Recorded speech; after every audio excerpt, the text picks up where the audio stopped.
Thank you, and hello, everyone.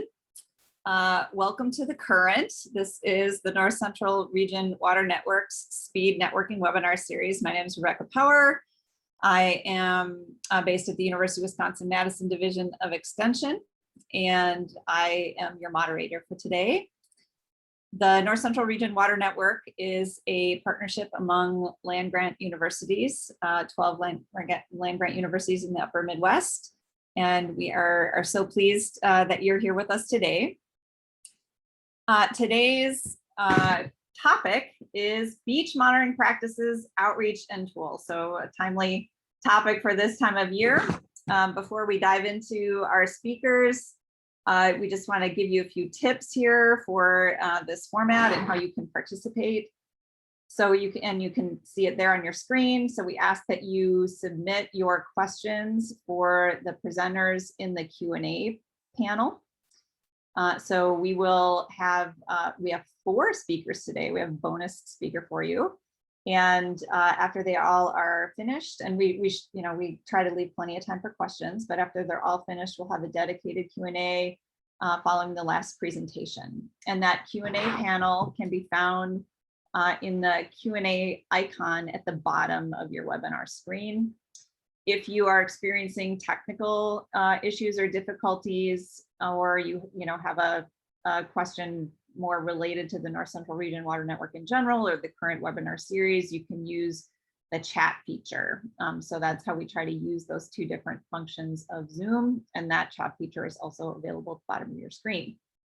If you're having audio issues, there is a phone-in option, and that can be accessed by clicking the up arrow on the mute icon and clicking switch to phone audio. These sessions are recorded, and they will be available at northcentralwater.org. And we, of course, also invite you to join our listserv. The address is there at the bottom of the screen, or follow us on Twitter and Facebook. There is live tweeting of this event often. So I think those are a few housekeeping items there. So I am pleased to introduce our presenters, Mike Archer, who is the State Lakes Coordinator for the Nebraska Department of Environment and Energy, Sarah Hudson, Director of the City of Ashland Parks and Recreation Department, and Nate Bosch, Professor at Grace College and Director of the Lilly Center for Lakes and Streams. And our bonus speaker today is Sharon Fry, who is an environmental protection specialist with the Office of Science and Technology in the Office of Water at US EPA. So they are going to give us a broad range of topics, from inland lakes to HABs to some Great Lakes beach monitoring and outreach. And Sharon is going to give us a little preview of the EPA's new sanitary survey app for marine and fresh waters. And with that, let's go ahead to the main feature here of our speakers. So Mike Archer, again, a little bit more detailed bio for him, and you can see he's been doing this work professionally since 2012 at least. He's a UNL graduate and is currently overseeing the public beach monitoring program and the ambient lake monitoring program for Nebraska. So Mike, I'm going to unshare my screen and turn it over to you. Wonderful. Thank you so much for the opportunity to speak. I greatly appreciate it. So I figured what I would present today is just a kind of an overview of what we do in Nebraska. We do it a little bit different than a lot of other states, and that we do take a very proactive approach to harmful algal blooms and beach monitoring. We don't, we're in the middle of nowhere, landlocked by multiple states. So when you think of Nebraska, you don't typically think of beaches, but we are a state filled with reservoirs, and so we do have a lot of beaches, and half of our state is covered in sand. So some of those beaches are quite beautiful and very welcoming. And we do take a fairly proactive approach to monitoring those. So that's what I'm going to speak on today.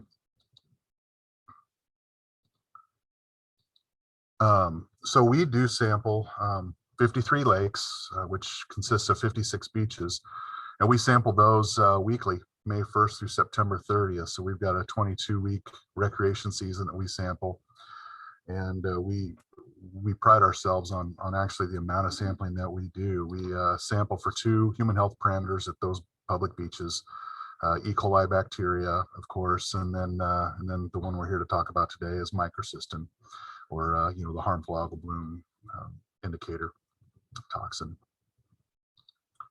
So we can't do this all by ourselves. We are a fairly small little group of biologists in our section of the agency. There's only 6 of us, so we have to incorporate a lot of help. And we've been very, very fortunate that we have a lot of partners out there that have been willing to work with us, and in most cases do this work for us for free. And we've been very fortunate. Nebraska has what's called a natural resources district set up, and that our state's divided up by water basins, and those districts are given taxing authority and authority over a lot of the regulations that go on with crop production and various things. So lots of those folks are willing to help us out, and a number of those are lake managers themselves, as they have lakes within their district. But we've pulled in a lot of folks to help us, and including our old field staff that's located throughout the state. And it's no small feat. There's a small orchestra going on every week to get all these samples to us and to make it happen. So kind of how it works is Monday through Tuesday, or Monday and Tuesday, samples are collected and shipped to us. Now we have provided each of our collaborators with the equipment to do E. coli on their own, and they do that sampling on their own and then send us the results. But the microcystin samples are packaged up and shipped to us overnight. So on Tuesdays and Wednesdays, we'll get those samples in and get them prepped and ready for analysis. And then on Wednesdays and Thursdays, we'll run those analysis, get results, and then we will contact the appropriate lake managers or agencies that are in charge of those lakes that may be under health alert. We then post those results to our website, and we also have a listserv email that goes out to anybody that wants to subscribe to it, where we try to we of course let them know the current results, and then try to give them a little bit of information or education so they can know better what to look for when they're out. Because obviously, even though we are very proactive, we sample a lot of places, we still can't sample everywhere. So we try to provide some information to our citizens as well. And then by Friday morning, we have signs that are displayed at all of our beaches that would be under a health alert, as well as a press release that goes out to the media. And that's a joint press release between ourselves, our agency, our Health and Human Services Agency, and our Nebraska Game and Parks Commission. And those typically are the folks that oversee most of the lakes in the state. And if there's a different manager, we also include those on our press releases. So we try to hit it in all aspects so everybody's aware of what's going on, so they can make some decisions for the weekend about where they're going to go and where they want to recreate and camp and swim and so forth. So, we, like I said, we get everything on our website by Thursday night with all of our results posted. That's just a quick screenshot of what we've got there. And of course, we've got a history, so you can look back at lakes, results for the year, and see what's going on. And then of course we've got lots of extra links as well of not only toxic algae but E. coli as well, and then instructions on how to sign up for the listserv if you so desire. But one of the things we've really worked on a lot with our partners is this signage, and we found that it really is a great way to get attention and to get the right information out, and to kind of stem. We've had issues over past years. We've been doing this now for over 15 years. So we've learned some lessons along the way. And one of those lessons is, as social media is developed, getting the right information and the correct information out there is vital, because I'm sure you're all aware, as Facebook can spread the wrong thing very, very quickly. So we found actually just going old school signs with where to find information and how to get the right information has been critical. And we designed these signs, and that This blue sign is up all the time at the lakes. Every lake we sample has these blue signs up. And if it happens to go under health alert for microcystin, all as a water manager, all the parks folks have to do is go out, unscrew one bolt, and the sign unfolds, displays the big orange sign, and then they replace that bolt, and that stays up until we get a clean result back for that lake or that beach. And we have found that that really is super effective in getting our message out there and directing people to our website and even to call us to ask, and they will, they certainly will. So what do we deal with in Nebraska? You know, we've got a lot of great lakes, and most of them we don't have problems in, but the ones we do have problems in are, you know, they're fairly significant blooms. You can see them from satellite, and oftentimes we'll get them really heavy and get really thick, serious blooms. So of course it's probably no surprise to the folks tuning in here that as the summer drags on, the number of health alerts that we issue for beaches increases. We always have one or two early in the year, but by September, we've got usually 2 or 3 lakes at a time on health alert. And really, if you're not familiar with Nebraska, this may come as a surprise, but it's really just, it's really regional in that the eastern half of the state is where we see most of our blooms. It's just a different soil type. The central and north central and even to the west part of our state is sandhills country, and so there's not a lot of row crop ag. It's a lot of ranch land. It's sand, grass covered sand dunes with a lot of fresh, clean water. So where we see a lot of our blooms is in the eastern half of the state, where we've got just a different soil type and different land practices in place. So as you can see by that graph, we really do have just a few reservoirs that cause problems. Willow Creek Reservoir is sort of the one that gets beat up the most here. You know, it'll go on health alerts. It's been on health alert a couple weeks already, and it'll bounce on and off for the rest of the summer.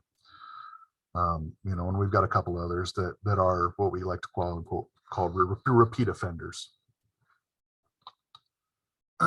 And we've used historical data. Like I said, we've been doing this for a long time, so we have a lot of data, and we use the historical data to make some predictions about what we're going to see in the lakes. And I like this graph because it does show what we see or what we could expect to see year in and year out. So this is the average number of times per year that a beach microcystin reading has exceeded 8 parts per billion, which is the EPA recommended health alert threshold. And as you can see, Willow Creek Reservoir averages about 8 times a year. So that's, you know, that's 2 full months that beach will likely be closed. but the takeaway here is that we have a lot of lakes that, you know, they're maybe only going to have a bloom maybe once every 5 years, every 4 or 5 years. So it is important to us to get that message out to those lakes that they're good lakes. But when there is a problem, we want people to know that there's a problem, that they just don't assume that because there hasn't been an issue there in 5 years that it's safe. So that's where we found that signage and our email and all of that really helps us to get that message across to folks. Because we're not a response-based program. We are a proactive-based program where we are sampling every week. So we want people to find that information and use that information for their own good. And that always leads to the questions of, well, what are we doing about fixing the problem? And you know, it's an expensive problem to fix, but one that we're not afraid to take on, and we certainly try. You know, we have a lot of watershed management plans going on in our agency, working with those natural resources districts that I mentioned, working with those folks in getting BMPs installed, and anything else that we can do to improve those watersheds and improve the water that's coming into these reservoirs.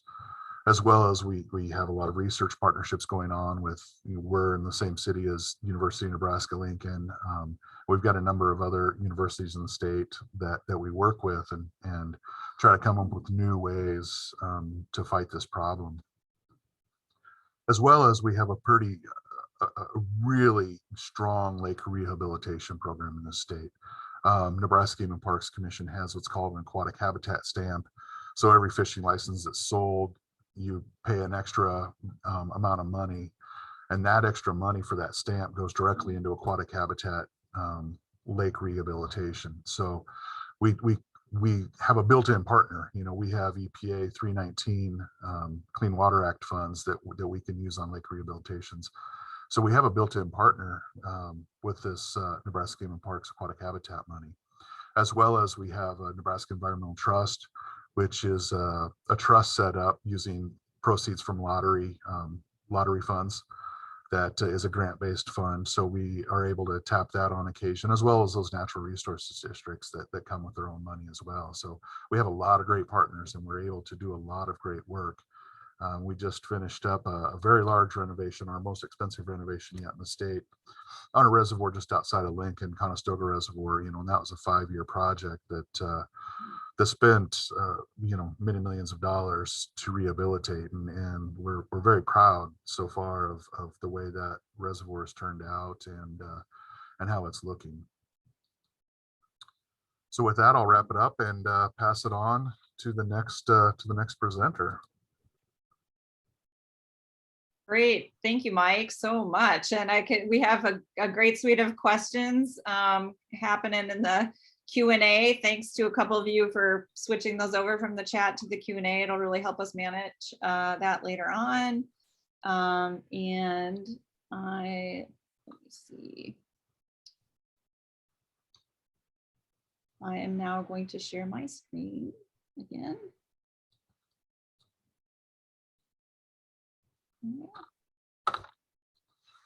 That looking good, folks? I'm going to trust somebody to say something. If not, all right. So thank you, Mike. And on to our next speaker, Sarah Hudson. So Sarah is in a different part of our region, in our home state here of Wisconsin. Sarah is the director of the City of Ashland Parks and Recreation Department. And she has worked for the City of Ashland since 2006. And been involved in beach monitoring ever since. So she also is involved in some statewide monitoring efforts, which is why she's a great person to give us a little bit of introduction to some of her efforts. So I'm going to stop sharing now so Sarah can share her screen.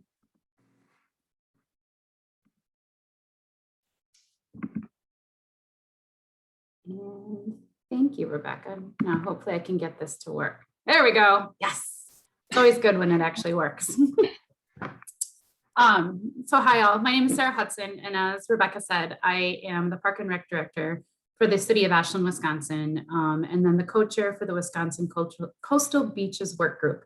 And kind of what I wanted to talk about today was some collaborative efforts. So coast to coast collaboration from Lake Superior to Lake Michigan and all the lakes in between, how the Wisconsin Coastal Beaches Work Group cooperates together on beach monitoring policies, procedures, and outreach and education.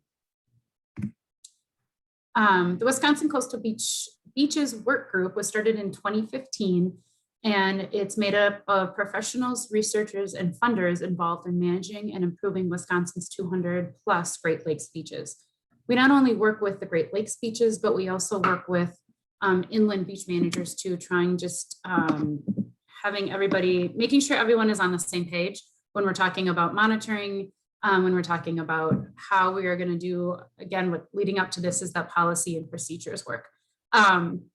We also have a steering committee that is made up of 10 to 12 members that kind of help guide us on what we're going to do throughout the year, and then what are some of the key projects that we're going to focus on.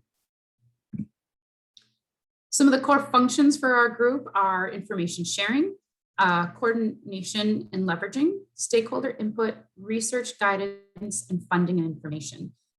Previous to COVID-19, we were having annual meetings, and then we did meetings every 6 months. We tried to hit different parts of the state, mostly the two coasts between Superior and Lake Superior and Lake Michigan.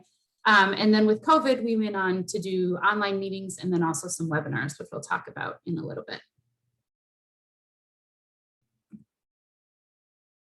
So some of the collaborative work that we've focused on, which has been kind of integrated in a holistic approach to it, has been invasive species, erosion control and sediment, coastal storms.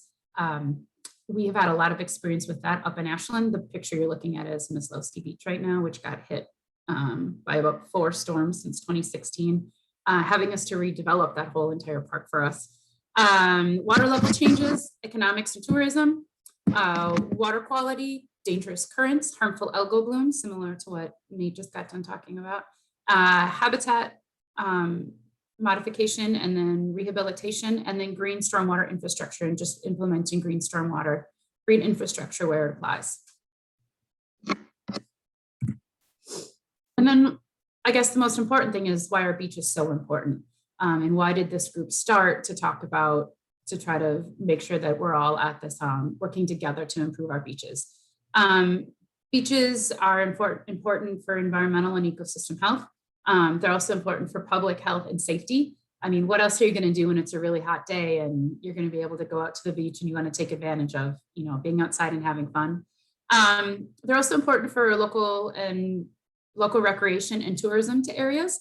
And then important to the community, the quality of life in a community, and then also equity. For most places, beaches are free to go to. So no matter where you come from, you're going to be able to go and recreate at those places. But if they're not safe for you to be able to go to, that is definitely an equity situation that we want to try to alleviate. Some of the policies for the Wisconsin Coastal Beaches Work Group come from the EPA's Beach Act of 2000. So that kind of set a standard for what the Wisconsin DNR sets forward as to the policies, how we monitor the beaches. More information can be found at the Wisconsin DNR Beaches website, which is also at the end of this presentation. And Madeline McGee is the Wisconsin Beaches Coordinator, and she was unable to be here today. She's also my co-chair for this work group. But for more information on that, you can contact her. She's a wealth of knowledge. What we then do, and what all the programs that participate in the beach water quality studies all go through the DNR's Beach Water Quality Sanitary Survey. So the picture you see here is Theo, and he is working for the Northland College Mary Griggs-Burke Center for Freshwater Innovation. And they contract out with the DNR and work with the city of Ashland and Ashland County to do beach monitoring surveys. In Ashland, we have 4 public beaches that we monitor twice a week. So they get tested on Mondays and Thursdays, so that results are in by Tuesday and Fridays, enough for the swimming season. We then, after the tests come in, we post the results online on Facebook, which we have a larger following. And then we also have signs that the DNR provides to all those that are participating in the program. The signs shown here are just in 2 languages, but you can actually get them in 3. So they're in English, Spanish, and then in Hmong also, to work with a newer population in some of our inland beach monitoring sites. For outreach and education, that's something that the work group has really been working on the past couple of years. We also work with the Lake Superior Collaborative on this too. But during the COVID pandemic, we hosted 3 webinars that were very well attended by a large variety of people, just to figure out. One was COVID-19 impacts on beach management, the state and local perspectives. How did you safely open a beach during the pandemic? And the city of Waukesha County was able to do that. And it was pretty impressive what they installed. And then managing water level impacts for Wisconsin coastal beaches, and then connecting wetlands to water quality, seeing how those 2 things do affect one another. Other forms that we've done working with our partners is that we've also implemented some signs. I was posted in the previous presentation. We've come up with some pretty simple signs that our visitors and community members can use. We have a beach, a very large beach in Ashland called Myslowski Beach, and it is on the DNR impaired waters list because it has been either under advisory or closed due to high levels of E. coli over a third of our swimming season, which is not very long in Ashland. It's right after Memorial Day till right before Labor Day. And then we've also been working with Madison, and they've been doing the Wisconsin Watch, it's called. And so they are monitoring currents, and then they also have some dangerous currents monitors out there. And that's where that website leads. And it's also on the last page. So we've been working a lot to try to get the message out, if it's from beach water quality and what's making poor water quality, to dangerous currents, to wind direction, speeds, and just a really wide gamut of how to make people's enjoyment of our beaches better and educate them when it needs to be. And as promised, here are those 3 websites that you can find more information on. The first one is the Wisconsin Beaches website. The second is more information on the Wisconsin Coastal Beaches Work Group.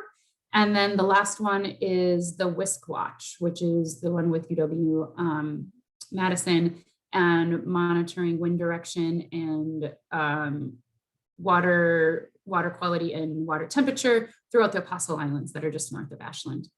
And I thank you all for your time today. Sorry it was so short. No, that's great, Sarah. Thank you. And if you would be willing to pop those links in the chat for people to see, You bet. that would be lovely. So they have easier access to those. Great. Thank you. Okay. Now, all this screen switching again. Okay, and if you have questions for Sarah too, please go ahead and submit those in the Q&A panel and we will get to those. But first, Nate Bosch.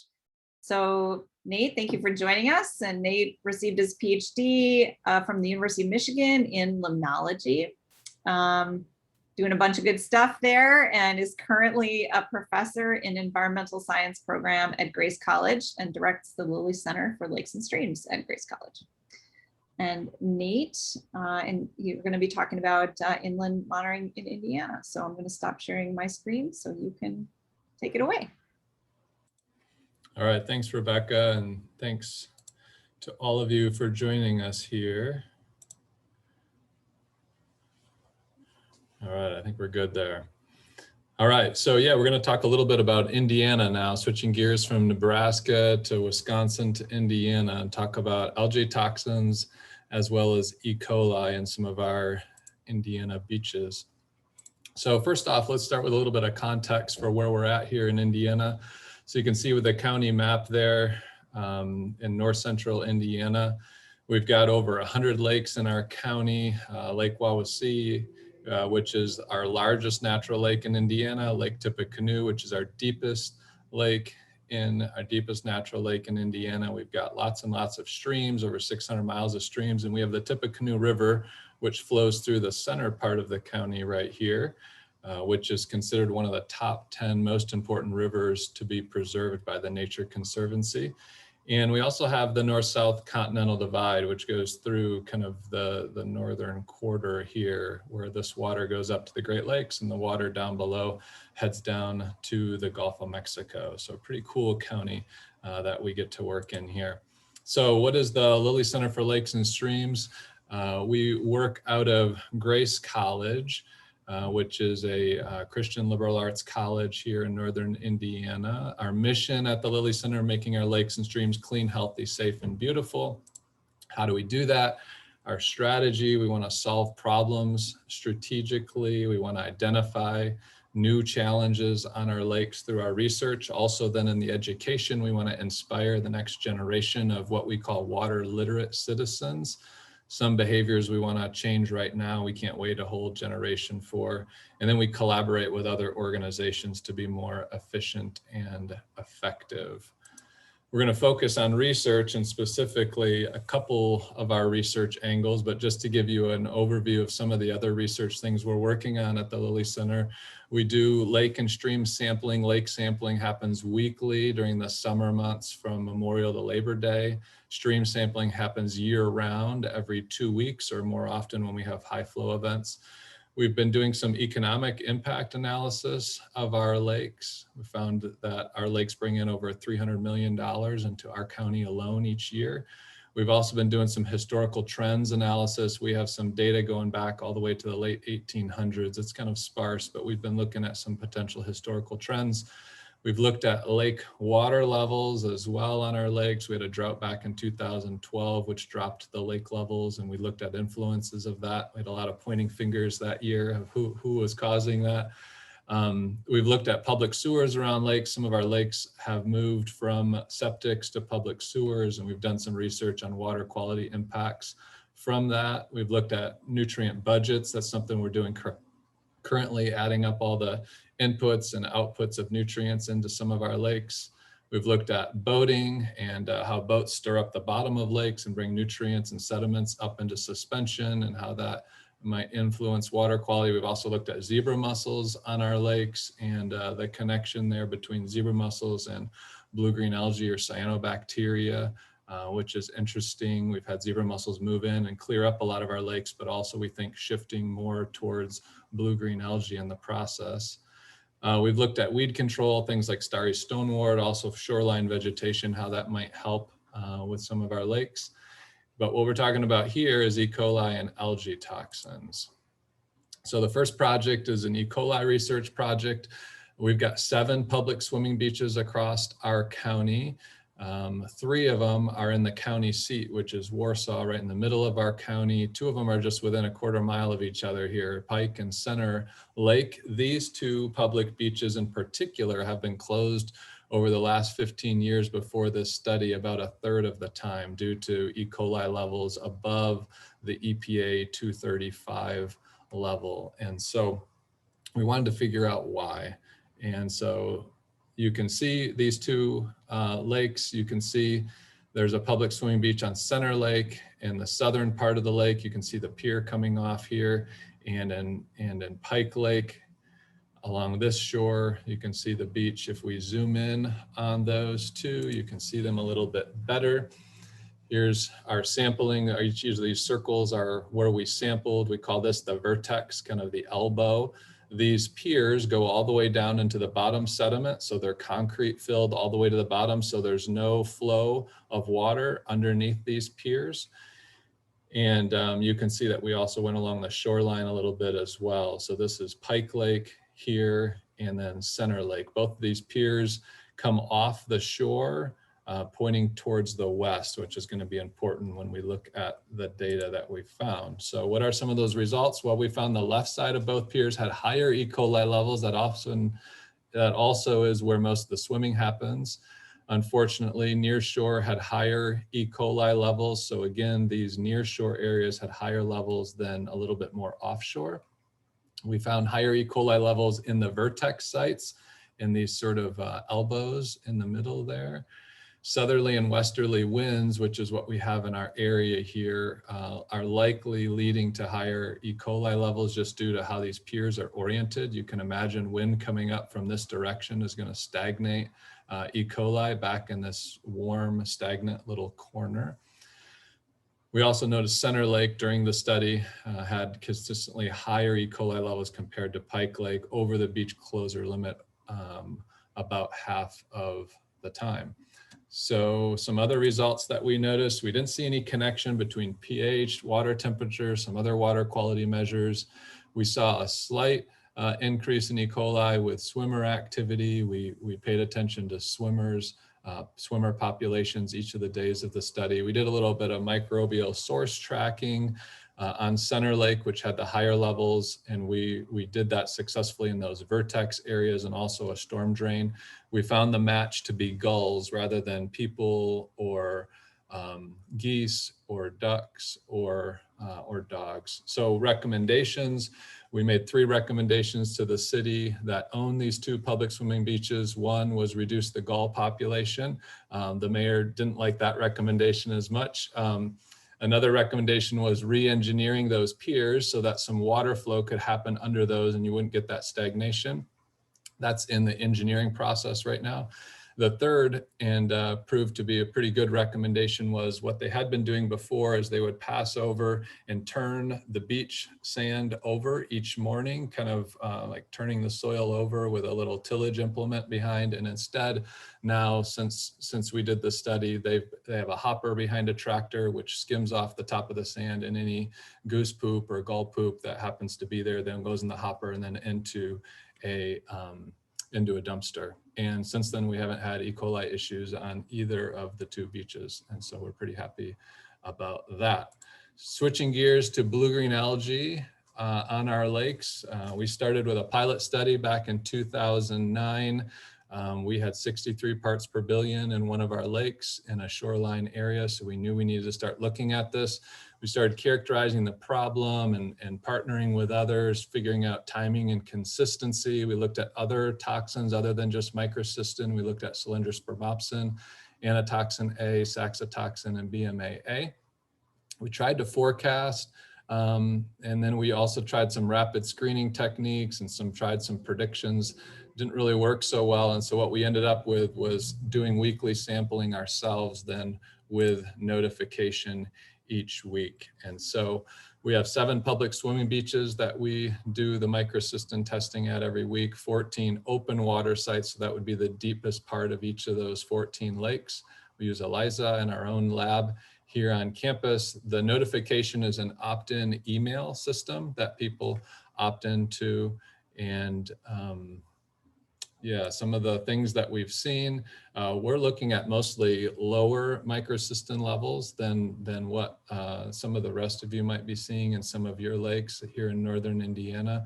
These are average summer microcystin levels over the last 3 years. These are at those same public swimming beaches that we talked about E. coli with. We have 2 public swimming beaches on Syracuse Lake, which is way in the northern part of the county.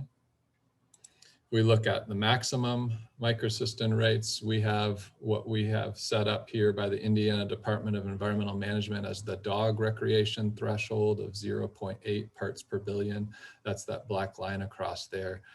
We've exceeded that 4 times over the last 3 years. This summer already, these 2 lakes, Syracuse, the 2 Syracuse public swimming beaches have exceeded that level several times, and is creating, I think Mike mentioned social media, quite a social media storm around those lakes in particular. We're also piloting this year, doing some E. coli sampling around those same beaches, and then we want to move up into the streams to look at some sources as well. Starting this next year, we're not only doing the toxin analysis, which we report to the public, but we're also doing algae counting in our own lab to try to start to figure out which algae species are maybe the culprits for some of the microcystin that we're seeing at different times, and quite peculiar in certain lakes with less population. We're seeing more of the toxin, other lakes, much more of the population, but actually less toxin. So we're trying to figure that out. And we continue to educate people. We also have a bloom sampling program where people can reach out to us if they see a bloom in their shoreline area, and we can come out and take a look at that as well. Thank you. Great, thank you, Nate.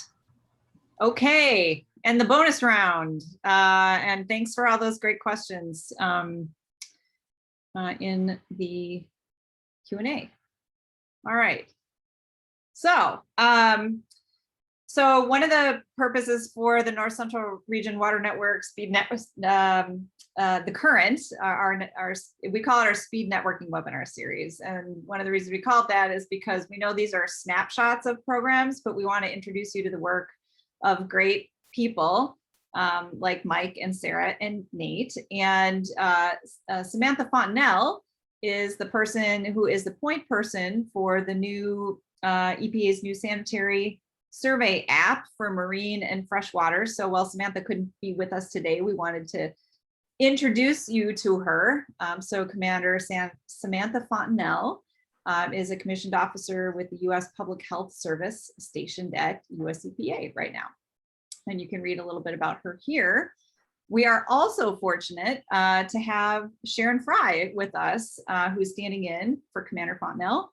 And she's actually going to tell us a little bit about this app. So, and I believe I'm managing the slides here. So Sharon, why don't you go ahead? There are no slides. Oh, well, that slide I wanted to, okay. Oh. I wasn't going to do a screen share, and I was going to just have this shared after, but that's okay. So I'm just going to give a real quick thing. Samantha could not make it today. So I'm standing in, I am by no means the technical expert on this app. So I actually worked on the communication side. So that's why I'm standing in for her. So I'm just going to give a brief overview of the app, which was updated recently. And it's available for use by states, territories, tribes, local governments, citizen science and environmental groups, and the public. And just some really quick brief background is that sanitary surveys are used to identify sources of fecal contamination that affect the water quality of any fresh or marine rec water. They've been used successfully in EPA's beach program for many years. Some of you might have, I mean, I'm sure some of you heard of these or have used them. It can be used to gather, the app can be used to gather data for any water body. So for example, lakes, rivers, streams, marine beaches. And the updated version also includes questions to identify HAB events. So the data that's collected using the app includes meteorological, like rainfall, air temp, and wind speed, physical, so like beach length, width, and scope, water quality, like the temperature, samples, turbidity, odor, that kind of thing, land use, meaning the percent that's developed, and beach structures, and of course, pollution sources like wastewater, septic, marinas, wildlife sources, etc. So some of the app's features are that it's a mobile app. It can be used on any device like a computer, a phone, or a tablet. The good news is that no Wi-Fi or internet access is necessary to do the surveys when you're in the field. And as I mentioned before, it includes new questions to identify HAB events. It geolocates sites where the data are collected. It includes an ability to take photos and have those in there. There are links to websites such as Beacon for beach IDs and also the National Weather Service for things like rainfall and air temperature and that kind of thing. So the app stores survey on EPA's Geo platform. There's no cost for this. The data can easily be downloaded to share and for use in predictive modeling, and it's not publicly available. So it's up to the person or organization gathering the data if they're going to share it, but EPA does not, it's not available publicly. So there are a few steps to go through to use the app.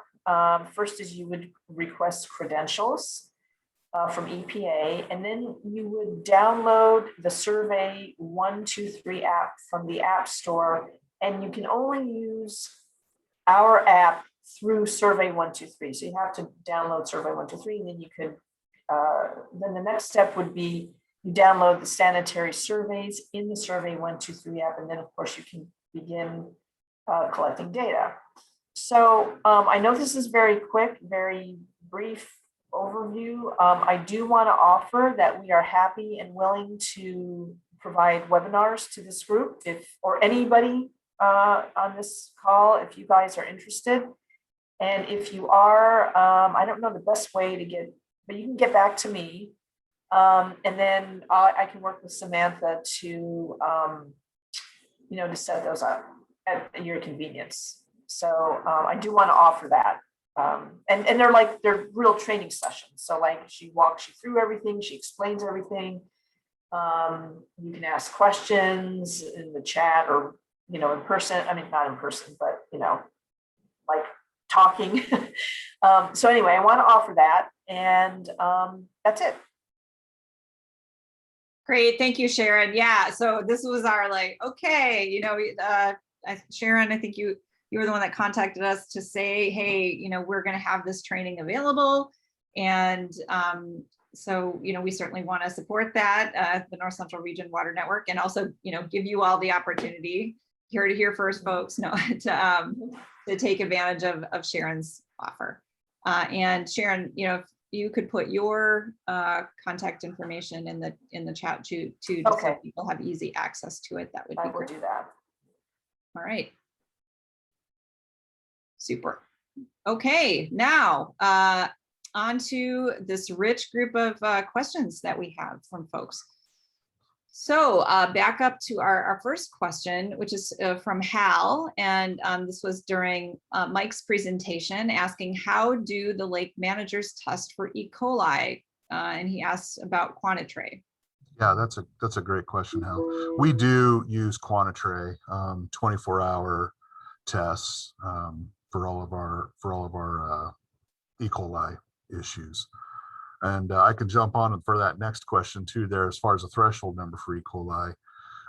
In Nebraska, we do not issue a health alert for E. coli. Now, we do put it on our website, and we do advise people that there was a high reading. But since we only monitor it once a week, we know that E. coli can come and go with the sunshine fairly quickly. So since we're only monitoring on Monday, we don't want to tell them that Saturday it's not safe, because we just don't know. So we use 235 MPN as the number that we will at least alert folks that there might be an E. coli issue. Great, thanks, Mike. And Rich's question did come during your presentation, but I'm guessing that Sure. maybe some others might have an answer to this question also. Is there any information about the typical persistence of a HAB after it is first detected, in addition to what you just said? Yeah, and someone else might have a better answer for this, but I would say this: with the change to 8 parts per billion as the health alert threshold, we changed our policy as well. We used to do a 2-week minimum for HAB health alerts, and that was when it was at 20 parts per billion. Now, what we found was that once it was under that health alert, it dropped fairly significantly, and there wasn't a lot of persistence. Now, I don't have any real strong studies to back that up. It's really just more observational than what we found. And as we've gone to the 1-week health alerts, we just haven't seen that many issues with them persisting. It really is more of a nutrient / sunshine / water temperature issue more than anything. Sarah, Nate, anything to add? I can add in there, not only is there a difference from 1 week to the next, it's not always persistent, as Mike just said, but even we just started just in the last couple of weeks doing, I mentioned during my talk, we're doing the deepest part of each of the lakes as well as public swimming beaches. We just started for one of our lakes doing spatial sampling around the lake and have noticed quite a bit of difference as well, even in that. And so that's important to be able to tell people, just because we have one spot on the lake that's above the threshold doesn't mean the whole lake is above. We've found sort of downwind, oftentimes we see higher microcystin concentrations than sort of the shore where the wind is coming from. And so those are things we're going to need to continue to educate people about as well. Absolutely. And I would add on too, I fully agree with you, Nate. And we see that with the wind blowing them back and forth. It's important to differentiate between beach sampling and drinking water sampling as well. Because with beach sampling, a lot of times we're talking dermal toxin. And as the wind blows those things away, a lot of that toxin producing ability is gone. So, we're not seeing those sorts of issues unless there is a big active bloom right there at that beach. Thank you. And I'm going to talk a little bit about what their E. coli standards are. So for us here in Wisconsin, we go, if the readings are above 235, that's when a beach is under advisory for E. coli. And then it is closed if there are readings over 1,000. For blue-green algae, that's actually something that's now becoming an issue up here. Historically, we haven't had blue-green algae blooms because the Chequamegon Bay and Lake Superior have been so cold. But in 2017, there was a pretty big outbreak up in Cornucopia, which is a very northern tip of Wisconsin. And so since then, the National Park Service has been doing some research, and then Northland College also, to figure out why those blue-green algae blooms are happening and what could be related to. Is it related to coastal storms sending a lot of sediment into the lake, or is it something else? So that's actually a project that the National Park Service, the Apostle Islands, and then also Northland College is doing right now to figure out what conditions will make a HABs environment happen. Great, thank you, Sarah. Katie's question, which I think, Mike, you started to answer a little bit about, the known issues, with your Yeah. sampling schedule.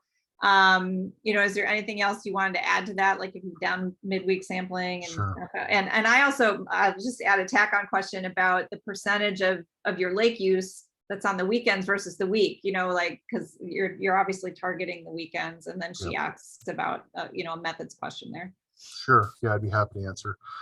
We typically haven't. And then I say that, and over the last 3 weeks, I've had exactly that situation. And it's that lag time. And if there was a way we could beat it, but just having the size of the state we do and the scope of sampling that we do, we just can't speed the process up any more than we have. And I wish we could.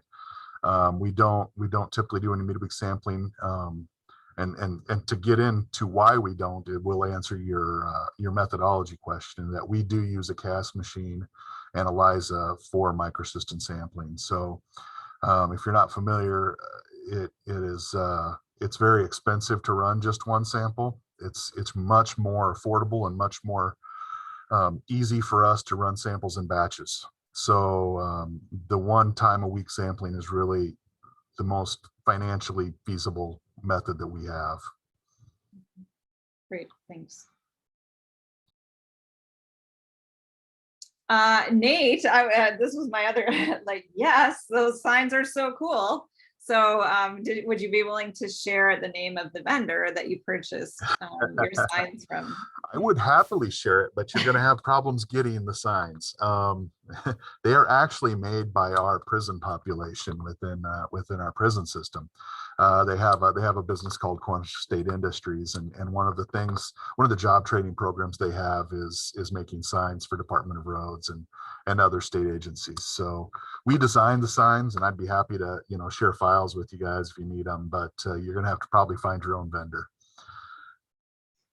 Great. Okay. Yeah. So contact Mike if you want those designs. Okay. So Caitlin, are the HAB signs only put up on beaches if microsystem results are above 8 parts per billion? I think this is still for you. Yeah. Mike. So we have they're fold down signs. So the blue portion of the sign stays up year round. They are only flipped down to the orange caution signs when they are above 8 parts per billion. So now, as far as tracking visually and things like that, my phone certainly rings off the hook all week long with people calling and concerns about blooms.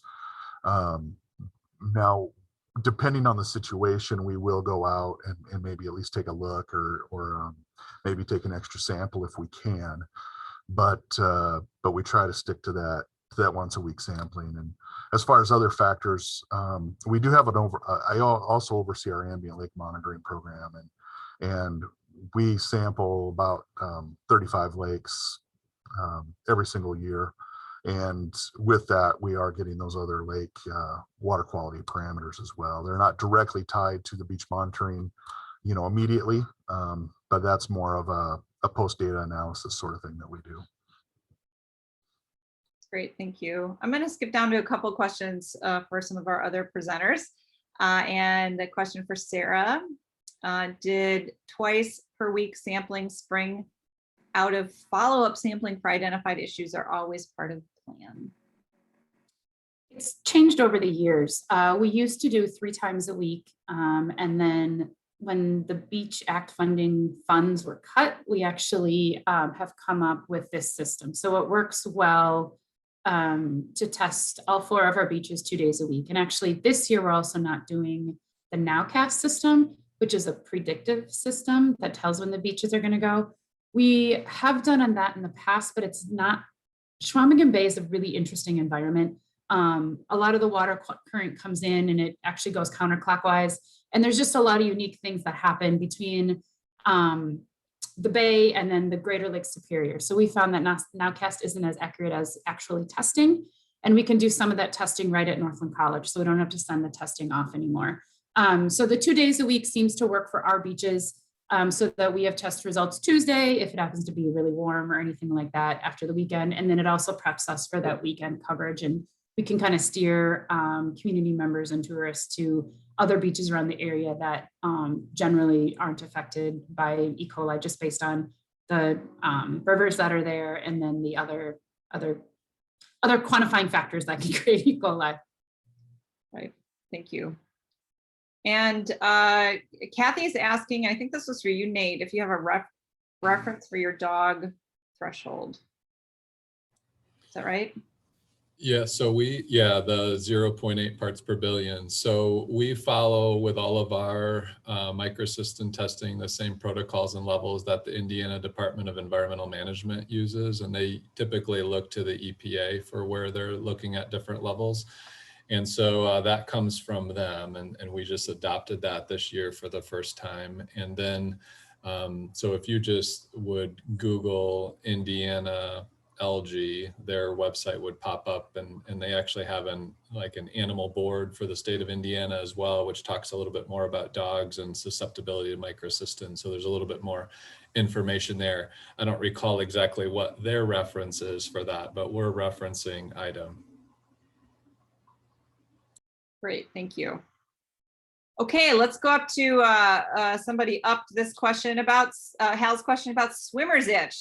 Lovely. Does anyone post for swimmer's itch or incorporate swimmer's itch into E. coli or HAB signage? We do not. We typically only maybe have one instance a year at most, so we do not post for it. We try and educate at the beginning of the season over social media as to what's the difference between swimmer's itch and E. coli, because a lot of community members think that they're related. And I mean, I guess they could be, because they are both from, shorebird populations, but they're very different. E. coli does not cause swimmer's itch, nor does one cause the other. So we try and just do a general overview and education about what the difference between those two things are. Yeah, same with us. We don't post anything about that, but anecdotally, we've had a lot of more questions about swimmer's itch this year than the previous 10 summers, I would say, combined. So I don't know. I think June was a record warm summer across probably many of our states here. So that probably has something to do with it. Great, thanks. And that's a good segue into Tamara's question, which is, has the number of instances when the limit of E. coli or microcystin, and I know there's not a relationship there, but she's asking about, trends that you may have all noticed over the years with microcystin or E. coli and climate change.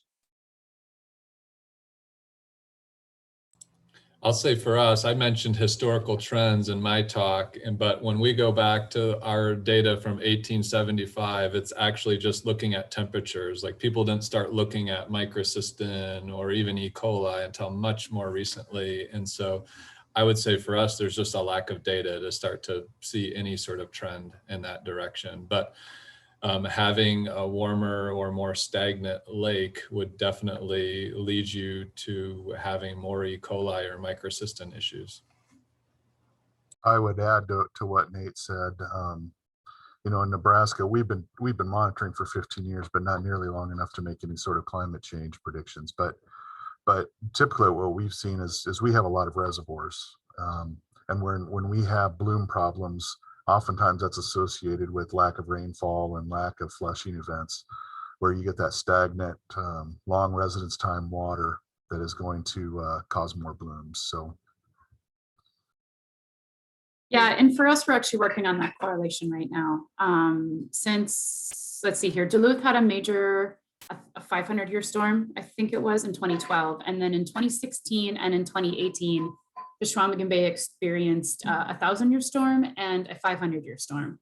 And both of those giant storm events did lead to definitely increased water levels. In fact, all of our beaches, we just preemptively closed them for a month in 2018, because we got 15 minutes, the city of Ashland received 3 inches of rain.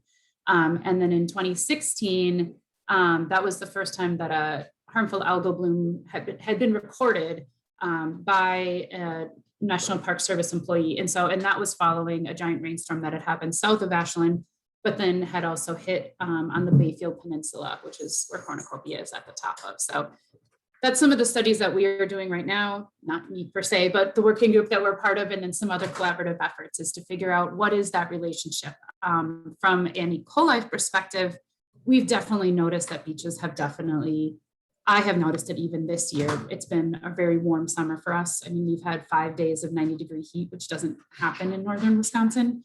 And so we've had more, I believe our beaches, one of our beaches that never closes or never has an advisory was under advisory twice already this summer. So there definitely, I think, is some correlation. We'll figure that out as we compare those numbers at the end of the year. Great, thank you all so much. And if our speakers have the chance to answer, any of these questions that are currently open in the Q&A, you can feel free to type if it's a short, because we're going to need to wrap up here. And if for those of you participating, if you don't get an answer from our speakers in the Q&A, feel free to pop them an email. And their contact information is here on the screen. Just last chance to look at that before we adjourn. And you can, of course, always find them. We can help you find them if need be afterwards. Yeah, I tried to give my email address in the chat and it's not working for me. I don't understand why, but anyway, it's there. It's in your thing. So I think it'll be fine. Thank you, Sharon. Appreciate it. Mhm. Okay. And again, we really appreciate your participation. I know this is a chat or a Q&A based conversation, not a conversation like Sharon was saying earlier, but we do really appreciate everything that you add. Thank you to our speakers, and we will have this recording posted shortly at northcentralwater.org. Feel free to share the information with folks that you think could benefit from it. And we also wanted to let you know that we have an upcoming webinar from our soil health team, the Soil Health Nexus. And that webinar will cover soil corridors for soil health. And Jewel Gruber will be the presenter there. It's what we call our digital cafe series. So thank you so much, and hope you have a great rest of your day and rest of the week.